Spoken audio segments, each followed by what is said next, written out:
Hello बच्चों, let's see the question. A particle is moving on a given path as shown in figure reaches to point D from point A. The displacement covered by the particle is, here we have given a diagram with 4 options. Now to answer this question first we will discuss here the key concept, and here the key concept is given as displacement.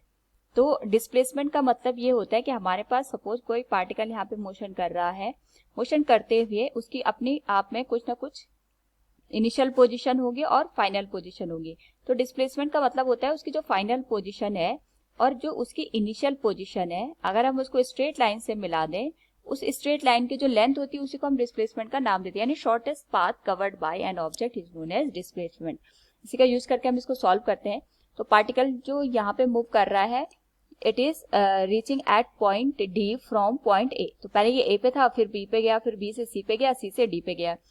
हमें यहाँ पे displacement निकालना है. तो जैसे हमने यहाँ पे डिस्कस किया, तो हम सबसे पहले देखेंगे कि इसकी इनिशियल पोजीशन कहाँ पे है. तो इसकी जो इनिशियल पोजीशन है वो हमारे पास ए पे है.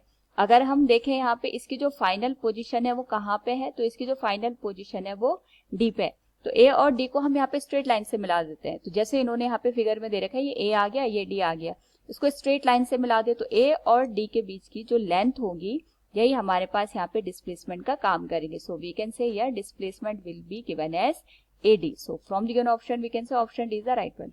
Hope all you understood it. Thank you and best of luck.